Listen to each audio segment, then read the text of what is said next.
Bienvenidos compañeras y compañeros a esta nueva sesión que hemos comprometido, digamos, en nuestra Escuela Digital por la Democracia. Le damos la bienvenida a nuestra amiga Scarlett Hidalgo y a Ignacio Rostión, que va a ser el moderador del día de hoy. El tema que vamos a tratar hoy día con Scarlett es, vamos a seguir en el tema constitucional, pero ya vamos a empezar a hablar desde el fondo de la Constitución y cómo vamos a tomar nosotros como PPD o cuáles son las banderas que vamos a defender en el tema más de género, ¿ya? Scarlett, que nos acompaña hoy día, es, bueno, militante de nuestro partido, tesorera regional, además es parte de la comisión electoral de la Secretaría Nacional de la Mujer, y por supuesto es coordinadora de nuestros amigos del Consejo de Base, Quirino Lemachet, a quien también le enviamos un gran saludo. Scarlett va a tener hoy día la conversación con Ignacio, así que le doy la palabra a Ignacio para que comencemos ya esta sesión. Muchas gracias, Cristian. Gracias, Scarlett, por haber aceptado la invitación. Y para entrar de lleno a la conversación, quería introducir este tema con una noticia que fue bastante bullada los últimos días y que a lo mejor en otros tiempos no habría sido tan difundida, que es la muerte de la jueza de la Corte Suprema de Estados Unidos, Ruth Bader Ginsburg. Ella es famosa por haber introducido el tema de género en este país y en la Corte Suprema de Estados Unidos, a diferencia de lo que ocurre en nuestro país, que lamentablemente nuestros supremos no destacan por alguna lucha o por fallos significativos. Y teniendo a la vista, por ejemplo, que en nuestra Constitución igualmente está consagrado el principio de igualdad y equidad, en base a lo que plantea en su momento Aristóteles, este principio de igualdad en base a la desigualación, que es lo que en algún momento la jueza Ruth Bader trató de plasmar en sus fallos, y es lo que ella se destacó a través de su jurisprudencia, poder defender estos derechos. Nosotros tenemos este principio, al igual que ellos, consagrado en nuestra Constitución, pero no hay nadie que se haya logrado abanderar de esta forma para poder defender los derechos de esa manera. En este contexto, y lamentablemente no habiendo la jurisprudencia podido tomar las banderas necesarias, estamos en un momento crucial de nuestra institucionalidad, a días del plebiscito, y parece que este es el momento en que sí podremos, y ya de otra forma, poder hablar y dejar constancia, y ojalá en el texto constitucional, de mejor forma o derechamente plasmado en la Constitución, un enfoque de género conciso, concreto. Y en base a esta introducción, la pregunta es clara. O sea, tengo primero dos preguntas que nos gustaría que nos aclarara. ¿Cómo, por ejemplo, aseguramos darle un giro a la mirada androcéntrica que existe en nuestra Constitución, en nuestra institución, en nuestra sociedad, a nuestra institucionalidad a través de la Constitución? Y contestada esa pregunta, ¿cuáles serían entonces los principios mínimos que debería declararse en nuestra Constitución para que exista un enfoque de género concreto? Por favor, Scarlett, si nos puede ayudar con esas preguntas. Bueno, primero que todo saludarlo, a Ignacio, Cristian, a la invitación que me hace el Partido por la Democracia para poder hablar un poco de esto. Me siento muy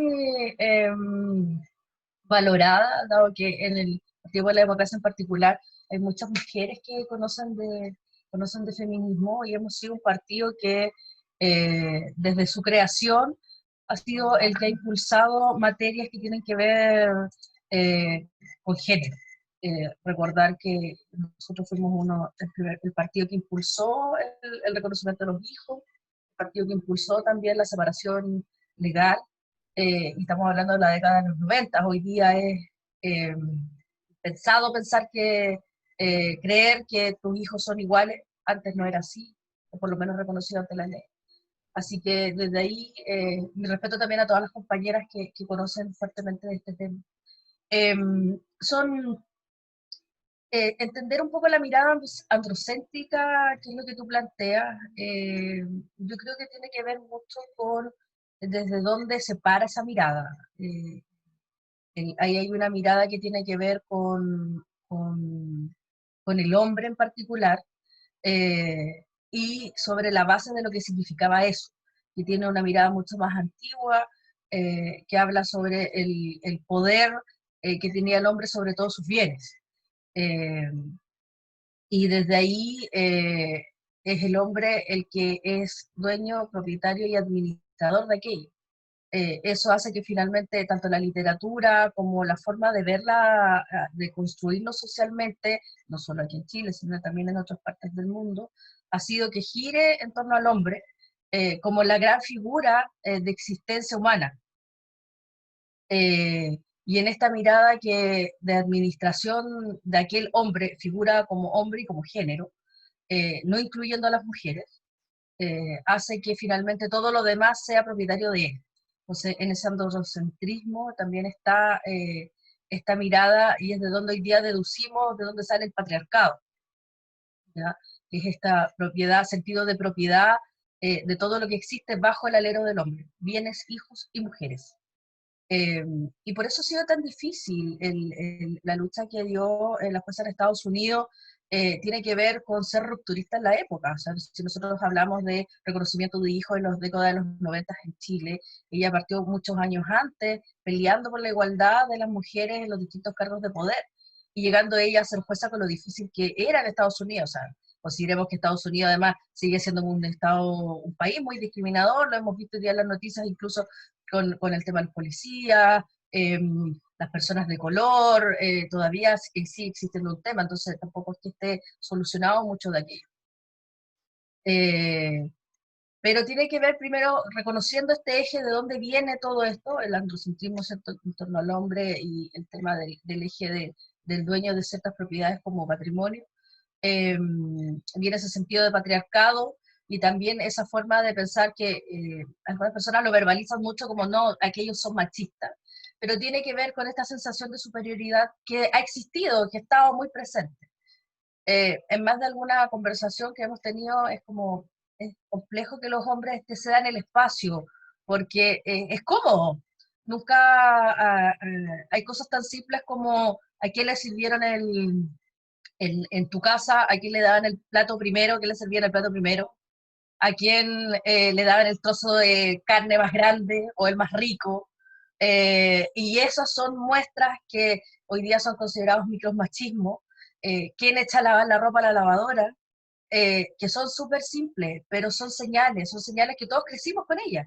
Entonces, que seas el regalón de la casa porque eres el hombre de la casa, ¿quién va a pensar que eso afecta al otro de forma negativa? Pero finalmente ha sido la construcción histórica de eso que nos tiene a nosotras hoy día empujando el carro, eh, diciendo, oye, si somos iguales, pero también pasa por un tema muy cultural que tiene que ver con cómo lo trabajamos desde la casa. Eh, entonces, volviendo al androcentrismo, es un trabajo, pero también pasa por un trabajo de formación para todos, tanto para hombres y para mujeres, porque si no, esto no es solo trabajo de mujeres, lo es porque somos nosotras las que estamos peleando la igualdad de espacio, igualdad de opinión, igualdad de trabajo, igualdad en una serie de cosas que vamos a hablar. Eh, pero también son los hombres los que tienen que entender que no son superiores a nosotros. Y en esa parte es la parte compleja finalmente. Los hombres entienden su espacio como natural, y finalmente no es tan natural, ¿ya? Desde ahí, algunos principios que tienen que tener esta nueva constitución, mira, el modelo androcentrista está plasmado en la constitución del 80, eso existe. O sea, existe la mirada, la constitución del 80 se creó bajo el alero androcentrista. Y por tanto bajo el alero del patriarcado. Entender que la constitución es solo una tincada de los partidos, a lo mejor hoy día de oposición, y que es solo porque las mujeres quieren tener igualdad ante los hombres, no es eso, sino que entender que no se hace un reconocimiento a la figura del género como mujer, eh, o la existencia, a lo menos, comillas, a lo menos dos géneros, de ahí voy a explicar un poco más de eso, sino que solamente la figura del hombre y los derechos que éste tiene sobre todo. Y eso sigue estando plasmado. Nosotros lo podemos ver efectivamente en cosas y que están designados, están establecidos estructuralmente incluso. O sea, el tema de la legislación en la AFP, las diferentes edades, eh, el hecho de que tú seas mujer y por tener hijos, a veces, muchas veces, la mayoría de aquellas tienes que dejar de trabajar para quedarte en la casa. Que no se reconozca que incluso eso es un beneficio para el Estado, que te quedes criando tus hijos, eh, que eso no sea reconocido en valor, ni tampoco en valor económico, sino que se entienda prácticamente que es una obligación, tiene que ver con esta figura de patriarcado y androcentista que tiene la Constitución. Entonces nos afecta desde la AFP. Nos afecta porque tenemos mayores esperanzas de vida, comillas, mayores esperanzas. Tenemos, y por tanto también tenemos menores ingresos, y eso no está establecido en la Constitución como un principio. Hoy día, hace poco, la sociedad conyugal, tú te separabas, estando casado, y las mujeres teníamos que pedirle permiso al hombre para poder administrar bien a pesar de que estaba separado. Tenía que pasar un buen tiempo, ni siquiera, y el hombre podía hacer y deshacer, incluso el hombre se podía casar al otro día después de separarse. La mujer no. Entonces, eso está hoy día respaldado en la Constitución. Yo siento que algo súper más fácil de comprender es entender que la Constitución son las reglas de la casa. Y esta es nuestra casa. Y hubo alguien que escribió la Constitución en la década del 80, en que era como que solo el dueño de casa la escribió. Y en esa casa hay mujeres, hay niños, y no están considerados. Y entonces en estas reglas de la casa, hoy día tenemos la oportunidad de hacerlo juntos, construyamos juntos las reglas de la casa, considerando las realidades de la mujer, considerando las realidades del hombre, y considerando también otras realidades que tienen que ver con los niños. En esta cuestión también tiene que quedar plasmado en la Constitución qué pasa con la consecuencia que hemos tenido con los niños del Sename. No es posible que eso nos vuelva a suceder, pero eso también tiene que quedar establecido porque el Estado se debe hacer cargo de cómo vamos a velar por el bienestar de esos niños. Eso también tiene que estar establecido en cómo conversamos sobre una nueva constitución. Y considerando esos aspectos, hay principios que se empiezan a topar, que tienen que ver con que tenemos que tener igualdades. Esto de que hablamos de igualdad de derechos, de verdad tiene que quedar plasmado en estas reglas de la casa. Si no, no tiene sentido. No tiene sentido que yo me ponga de acuerdo con, yo mujer, estando dentro de una casa, me ponga de acuerdo con mis hijos, o me ponga de acuerdo con el hermano que vive en la casa, pero no, si finalmente las reglas no las construimos juntos y no estoy considerada. Entonces, tiene que haber una igualdad de verdad escrita y no solo de buenas ideas o buenas intenciones, y que además consagre derechos que tienen que ver eh, con dejar esto, suena mucho al tema subsidiario, pero un Estado social de derecho es lo que hoy día estamos trabajando, en esto de no solo manifestar buenas intenciones, no manifestar el ánimo, por ejemplo, de las agrupaciones feministas, o incluso en materias que no tienen que ver con feminismo, sino que tienen que ver con la no discriminación, de ver con los otros géneros, hablando de género, ¿cierto? Mujer, hombre, cisgénero, que es coherencia entre mi forma de pensar y mi genitalidad, y las personas trans, que también tienen su propia forma de verse, y que si bien trans implica una diferencia entre lo que mi cerebro interpreta de quién soy yo y la genitalidad, hoy día hay un variopinto respecto de eso, pero eso también tiene que estar incluido. Y además se debe considerar que hoy día dentro de la Constitución sería muy bueno que dejáramos de hablar en la nueva, que es la que vamos a construir, eh, que dejáramos de hablar de mujeres u hombres y empecemos a hablar de personas, porque de esta forma nos reconocemos todos. Gracias, Scarlett.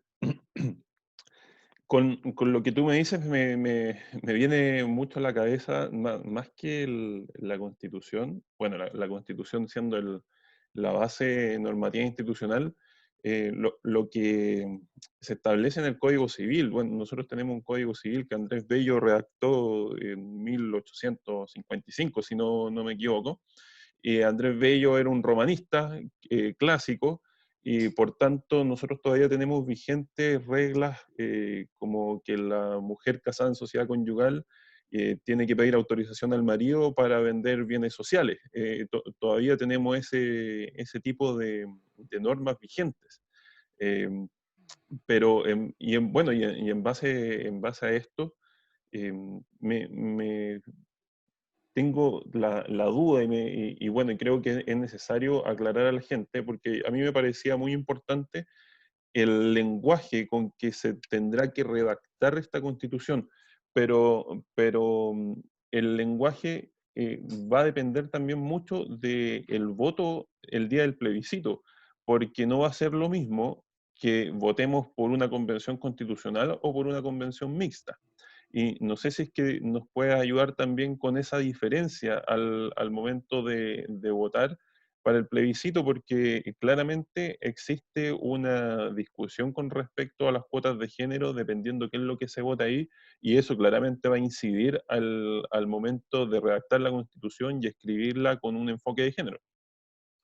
Sí, nosotros nos ha tocado aclarar en más de alguna ocasión, porque hay algunas personas que piensan, y también tiene que ver con una desinformación que anda circulando, que la convención mixta es esto, mitad hombre y mitad mujeres, y eso no es real. Lo que sucede con la convención mixta es que en realidad es mitad ciudadano, mitad parlamentarios. Eso implica que se disminuye a la mitad de lo que pudiera ser, estamos hablando, no me sé la cifra exacta, pero algo de 60, 70 personas ciudadanas, y el resto que sean del Parlamento. Significa que parlamentarios, además de ejercer su labor en el Parlamento, Congreso, diputados, senadores, pueden participar también construyendo esta nueva constitución. Entonces, ojo, porque mixta no es hombres y mujeres, mitad hombres, mitad mujeres, sino que es mitad ciudadana, mitad parlamentario. Y además aquí ya no garantiza que exista efectivamente paridad, o sea, no garantiza que efectivamente estén tantos hombres y mujeres representados. Y mucho menos que exista considerado nuestra multiculturalidad, hablando de los pueblos indígenas. Y si hablamos de Convención Constitucional, esta sí es completamente ciudadana, sí posee paridad, porque la mitad de sus, esto es independiente de las personas que postulen para ir de candidatos, el proceso constituyente sí nos garantiza 50% de hombres y 50% de mujeres, por lo cual sí tiene paridad, y además están en proceso para que también puedan estar contemplados los pueblos originarios. Por lo cual, Convención Constitucional es la que nos da garantía para poder reflejar esta realidad de la casa. O sea, de verdad, somos todos ciudadanos, todos tenemos el mismo valor y todos podemos conversar, tanto hombres como mujeres, y es la Convención Constitucional la que nos entrega esa oportunidad. Perfecto. Scarlett, bueno, para finalizar, tenemos la siguiente pregunta que nos gustaría que nos clarificaras. ¿Cómo aseguramos la transversalidad de género en la redacción de la Constitución, considerando como transversalidad que las decisiones se tomen en paridad? Por ejemplo, lo que va a pasar ahora con el tema de las elecciones, que las candidaturas tienen que venir trenzadas, por ejemplo, asegurando ciertas cuotas, o directamente que las decisiones institucionales o que los cargos a los que se puedan postular tengan asegurada una paridad efectiva, y que de esa forma se también puedan asegurar otros tipos de derechos para evitar discriminaciones arbitrarias que existen en el diario vivir.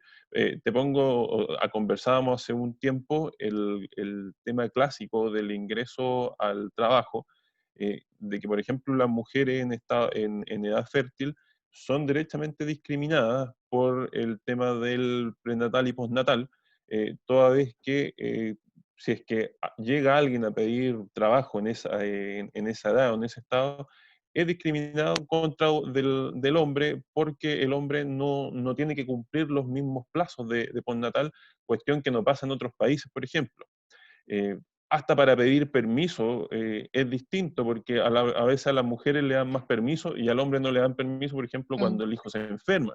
Y son pequeños detalles que efectivamente hacen la diferencia. No sé si nos puede ayudar con esa duda. Sí, mira, yo creo que hay varios aspectos. Lo primero es comprender que la Constitución actual presenta varias desigualdades. Algunas son estructurales, otras son de carácter social, otras tienen que ver con el nivel económico y otras tienen que ver con el tema político, desigualdad política. Entonces, si hablamos de la estructural, es un poco lo que mencionamos, que está plasmado, escrito en nuestras normas en Chile y amparado además bajo la Constitución, de que el hombre tiene poderío por sobre la mujer. Eso en sí mismo.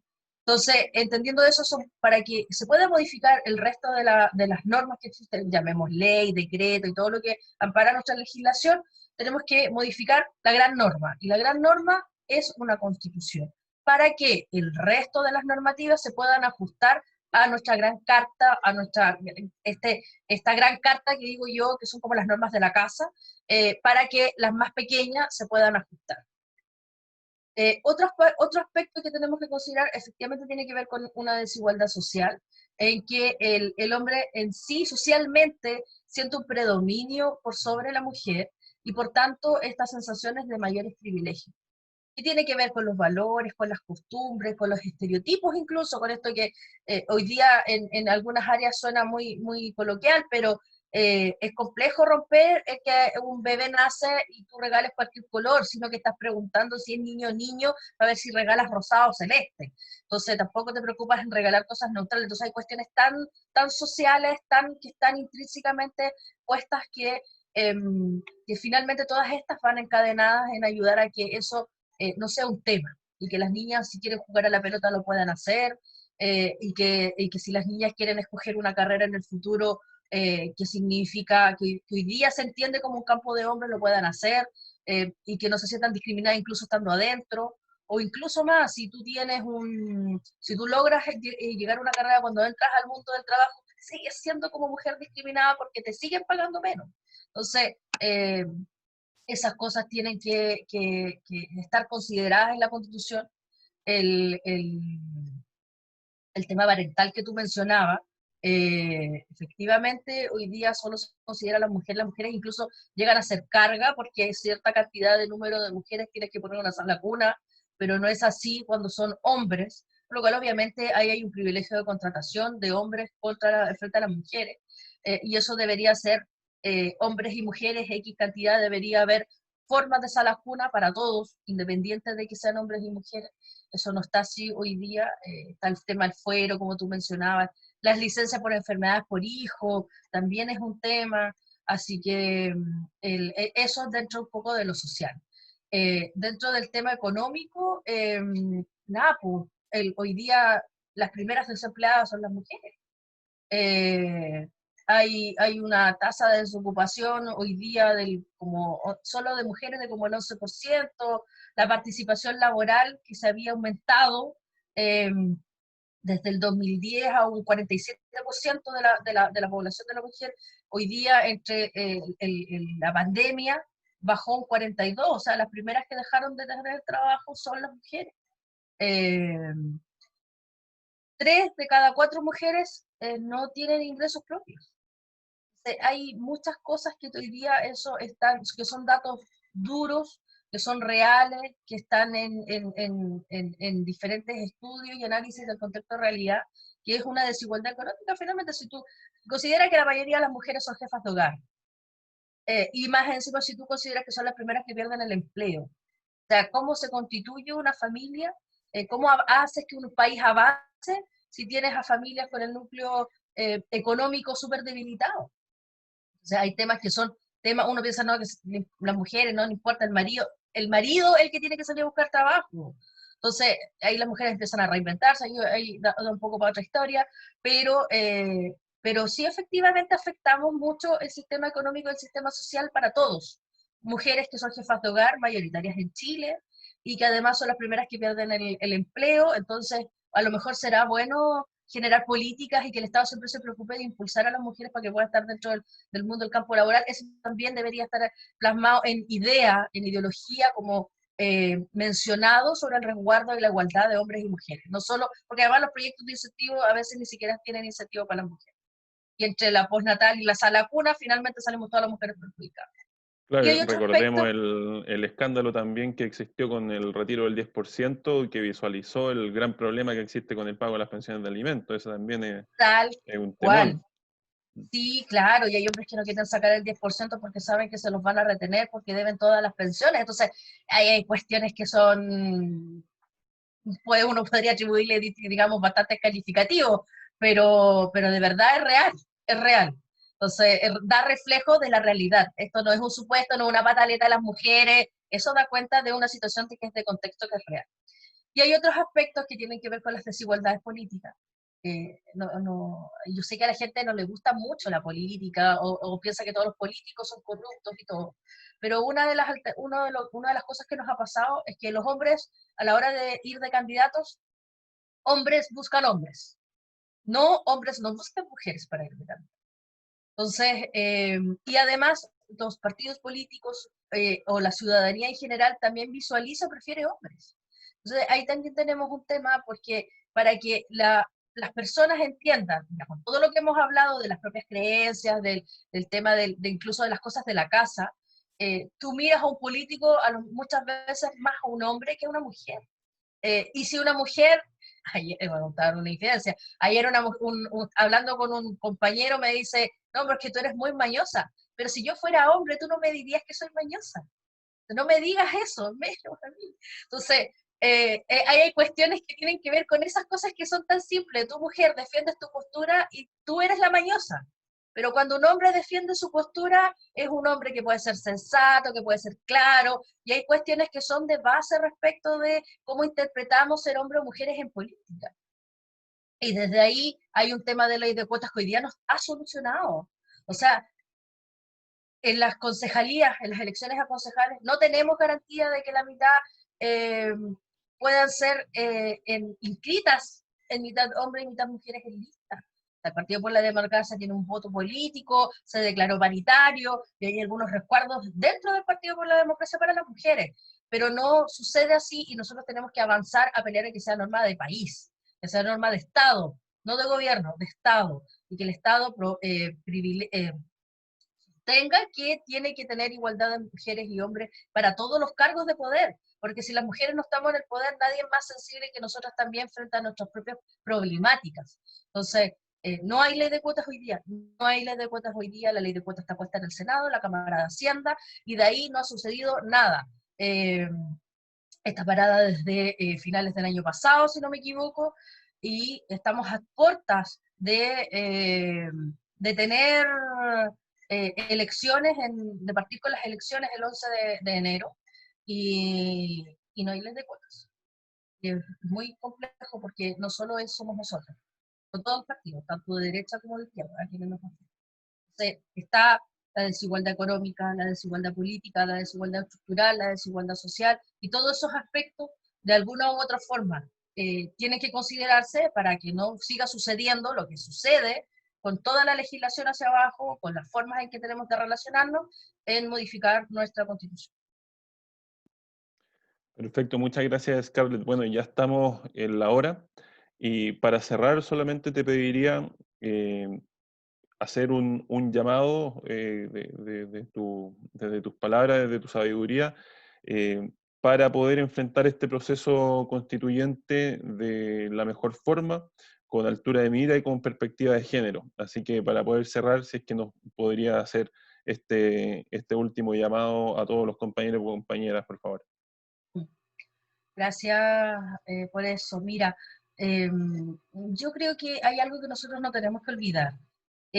Hubo un estallido social el 18 de octubre, hace casi un año atrás, en que se hizo colectivo la sensación de que esto que yo me quejaba en la casa de que me pagan menos, de que la FP es injusta, de que no me atienden bien en el consultorio. Yo solo lo masticaba, digamos, en mi casa y lo peleaba con mi gente en la casa. Hoy día, entender que si la pandemia pudo hacer de todo nuestro sistema de salud un solo sistema y que funcionara relativamente bien y nadie se ha quejado del tema de los recursos y le hemos pagado muchísimos millones de dólares a los hoteles para que sean residencias sanitarias, ¿cómo es posible que no podamos trabajar en tener un buen sistema de salud? Tenemos un tema con la educación pendiente, que va a ser mucho más pendiente de vuelta de la pandemia, cuando ya de verdad salgamos de esto. ¿Cómo lo vamos a enfrentar? De verdad, se ha plasmado la desigualdad respecto de la tecnología, tener celular, tener computador, no tener tablet, tener tantos niños en la casa, tener solo un teléfono conectado a internet, estar en las zonas rurales, no tener conectividad. Hay tantas cosas por hacer que después de vuelta de la pandemia también va a ser un tema. Este año que ha sido muy complejo para que los niños aprendan, ¿cómo lo vamos a retomar después? Pero eso implica también que hoy día tenemos la oportunidad de plasmar en una constitución que va a ser construida durante un proceso de 9 meses, de cómo vamos a hacerlo juntos. Y yo creo que eso es el gran valor. Hombres y mujeres en una convención constitucional, que es voto apruebo, y la otra rayita es convención constitucional. ¿Cómo lo vamos a hacer para mirar estos temas juntos? Si usted fue a marchar para el 18 de octubre, tiene que ir a votar apruebo y tiene que ir a votar convención. Para el 18 de octubre están en esas dos posturas, no están en las otras. No están en el rechazo para que le arreglen, le acomoden la Constitución y la sigan acomodando en este sentido, que el hombre se supone que ese privilegio está plasmado ahí, está plasmado. No está en el rechazo y no está tampoco en la convención mixta. Usted quiere que los parlamentarios sigan influyendo en cómo construir una nueva constitución o los aspectos, entonces no están ahí. Si usted fue al 18 de octubre a marchar en la calle, tiene que marcar apruebo y tiene que marcar convención constitucional, porque ahí está la forma en que tenemos que construir juntos un nuevo país. Esto es construir juntos las reglas de la casa, y para eso nos necesitamos a todos, 50 y 50, hombres y mujeres. Sus hijas y sus nietos también van a estar ahí considerados. No los tuvieron en la década de los 80. Que levantes a votar con todas las normativas sanitarias, mascarilla, alcohol gel, lleve su lápiz, lleve su lápiz, lleve su lápiz, lleve paciencia, como siempre en nuestro proceso electoral en Chile, y vaya a votar. Invite a otros a votar. Haga su video en Facebook para que invite a votar. Porque de usted depende que esto lo modifiquemos. Nuestra constitución va a durar 30 años más. Así que esta nueva constitución. Así que hagámosla juntos y hagámosla participativa, sea parte de la historia también.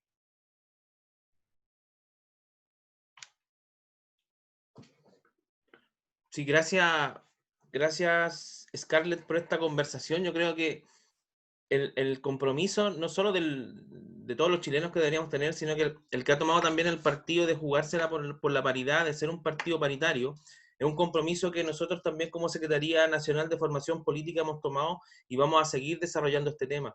Y el ejemplo, y nos vamos al Código Civil, como lo nombraron ustedes durante la conversación, que en un matrimonio casado en sociedad conyugal, los bienes que son de la mujer los administra igual el hombre, o que el hombre tenga que dar autorización, yo no entiendo cómo no nos ha dado vuelta en la cabeza de decir, pero oye, pero... Entonces, votar a prueba es muy importante, pero votar convención constitucional para partir escribiendo la constitución con el mismo porcentaje de hombres y de mujeres nos va a poder, no sé si asegurar, pero por lo menos ayudar a poder votar todas estas barreras que realmente son por decirlo, por lo menos inmorales. Así que te agradezco mucho, Scarlett, la conversación. Vamos a seguir trabajando este tema junto con Ignacio y toda la Secretaría Nacional de Formación Política. Así que muchas gracias y los dejo invitados a los demás compañeras y compañeros a la próxima sesión donde este tema de género lo vamos a seguir tocando. Así que muchas gracias y hasta luego. Bueno, nos vemos en la próxima sesión. Muchas gracias. Saludos a todos y todas. Chao, gracias.